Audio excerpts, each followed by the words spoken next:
Kemudian poin yang berikutnya, an-nahyu 'anil julusi 'alal qabri wal istinadi ilaihi wal masyi 'alaihi.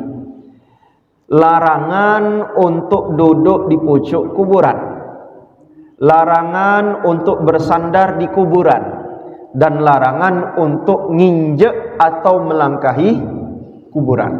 Nah, ini kan kadang-kadang ziarah kubur duduk di pedaburan, duduk di kuburan, atau ketika kita mengantarkan jenazah, ada saudara muslim kita yang melok ngantar jenazah nginjek kuburan orang lain. Ini bagaimana hukumnya dalam sudut pandang Islam? Pertama, penulis kitab ini menyampaikan sabda Nabi SAW dulu sebelum menjelaskan hukumnya. Di sini disebutkan ada hadis yang diriwayatkan dari Amr bin Hazmin. Beliau bercerita, ra'ani Rasulullah sallallahu alaihi wasallam muttaki'an 'alal qabri. Nabi sallallahu alaihi wasallam pernah melihat aku bersandar atau duduk di atas kuburan. Lalu Nabi menegurku. Kata Nabi sallallahu alaihi wasallam, la tu'zi sahiba hadzal qabri aw la tu'zihi. Kata Nabi, wahai sahabat Amr bin Hazm, janganlah engkau menyakiti penghuni kubur ini. Maksudnya, janganlah dengan dudukmu itu engkau menyakiti penghuni kubur ini. Ini teguran dari Nabi yang menunjukkan larangan untuk duduk ataupun bersandar, apalagi nginjek kuburan yang sudah ada. Kemudian hadis yang kedua diriwayatkan dari Sayyidina Abu Hurairah radhiyallahu taala anhu. Nabi bersabda, apa kata baginda Nabi?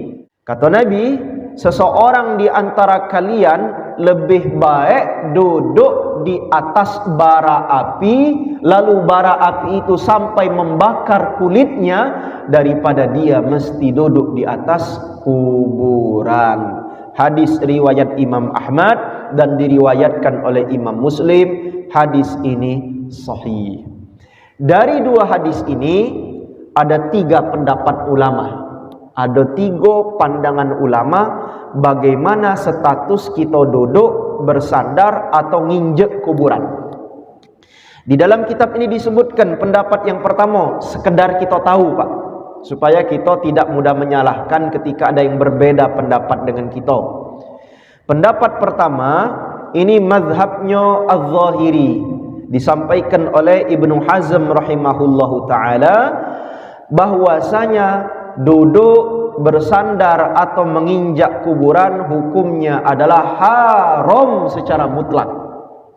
Jadi mereka memandang hadis ini secara zahir bahwasanya haram secara mutlak, karena Nabi melarang sahabatnya tadi untuk duduk atau bersandar di atas kuburan. Larangan Nabi ini yadullu 'alal hurmah. Larangan ini bermakna haram bagi orang tersebut untuk melakukan hal yang demikian. Ini pendapat pertama. Jadi ada yang ngomong haram. Kemudian pendapat yang kedua, anna dzalika makruhun. Duduk di pucuk kuburan atau bersandar di atas kuburan tidak sampai haram. Memang dilarang, tapi larangannya bersifat makruh. Sebaiknya jangan digawe ke. Itu yang paling afdol, yang paling bagus. Tapi kalau sengaja dia duduk di pucuk kuburan, tidak sampai dihukumi berdosa besar. Kalau haram kan berdosa. Tapi kalau sampai makruh saja, tidak dicela sampai berdosa, hanya saja perbuatan itu dibenci oleh Nabi sallallahu alaihi wasallam.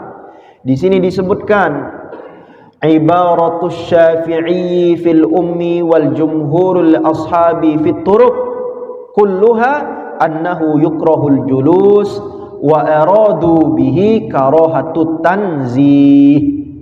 Jadi Imam Asy-Syafi'i di dalam ibaratnya pada kitab beliau yang berjudul Kitab dan mayoritas ulama-ulama Syafi'iyah berpendapat hukumnya makruh, tidak sampai haram. Tapi walau makruh, sebaiknya jangan kita kerjakan. Dan makruh ini adalah makruh yang tanzi. Kalau dikerjakan sekalipun tidak sampai berkonsekuensi berdosa besar. Hanya saja dicela oleh Nabi sallallahu alaihi wasallam. Ini pendapat yang kedua. Kalau kita mazhab Syafi'i, berarti kita berpegangan bahwa duduk di pucuk kuburan, nginjek kuburan, hukumnya adalah makruh.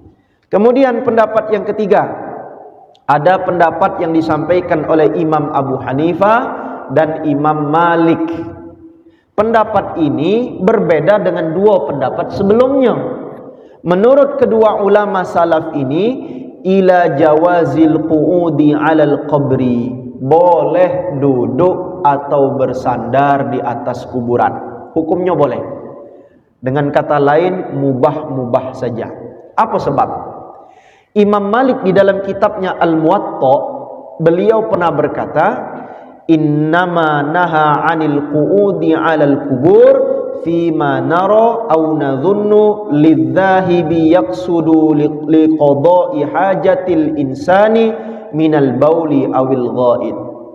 Nabi pada hadis yang sebelumnya melarang orang untuk duduk di pucuk kuburan.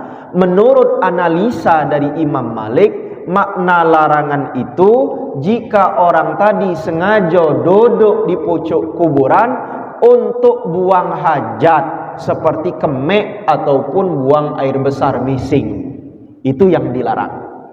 Jadi maksud hadis Nabi tadi melarang orang duduk di atas kuburan jika dia sengaja masuk ke pekuburan untuk buang air. Duduk di pucuk kuburan jongkok, dia BAB di situ, dia kencing di situ.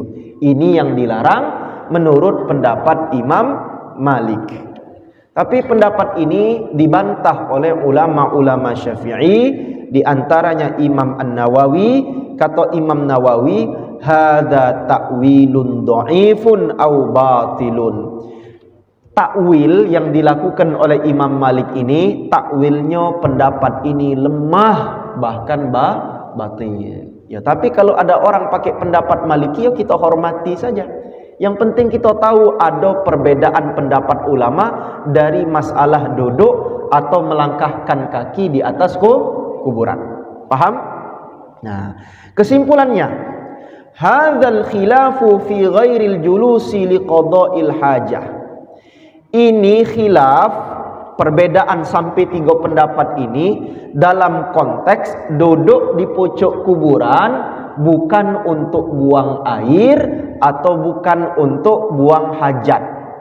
Jadi kalau untuk duduk-duduk, baik kita ziarah kubur, kita nganter jenazah ke kuburan, capek duduk di pucuk kuburan, inilah yang diperdebatkan ulama. Ada yang ngomong haram, ada yang ngomong makruh, ada yang ngomong boleh sebagaimana Imam Malik tadi. Hanya saja fa amma idza kana al-julusu laha faqad ittafaqal fuqaha'u ala hurmati. Jika seandainya orang duduk di pucuk kuburan, tujuan niatnya memang untuk buang air, nak mising atau nak kencing, mohon maaf, maka semua ulama sepakat haram hukumnya. Tak boleh hukumnya. Dilarang oleh seluruh para ulama. Kama tafaqu ala jawazil masyi ala al-kubur idza kana hunaka daruratun tad'u ilaihi kama idza lam yasil ila qabri mayyitihi illa bidzalik. Sebagaimana boleh hukumnya orang-orang untuk melangkahi kuburan, nginjek kuburan karena alasan darurat.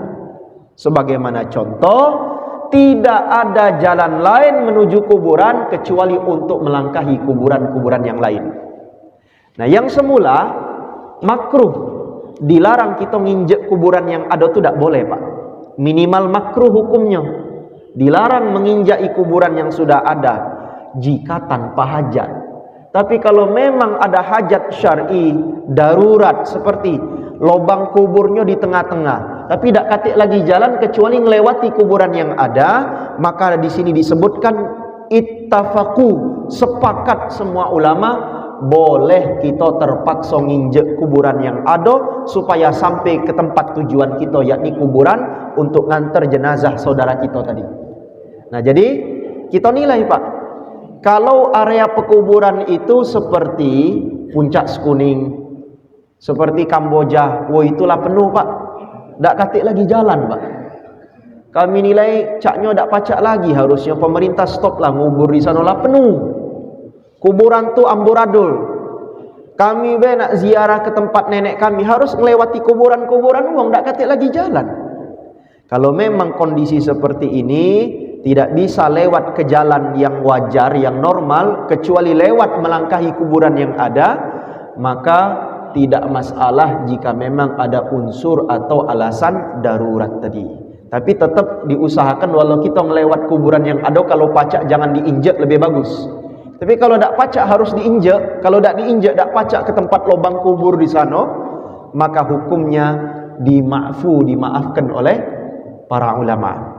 Tapi kalau kuburan model cak kebun bunga atau kuburan yang baru digandus, kami pernah ke kuburan yang gandus yang baru tu rapi Pak. Itu jalannya tertata rapi, tiap kuburan dibuat petak-petak. Jalan akses ke tiap kuburan itu mudah, tanpa harus melangkahi kuburan yang ada. Maka kalau konteksnya model ini, kita sengaja nginjek kuburan yang ada atau melangkahi kuburan yang ada, hukumnya dilarang, paling tidak makruh hukumnya, sebagaimana pendapat yang disampaikan oleh Imam An-Nawawi di dalam mazhab kita Imam Syafi'i tadi. Paham kira-kira? Insya Allah.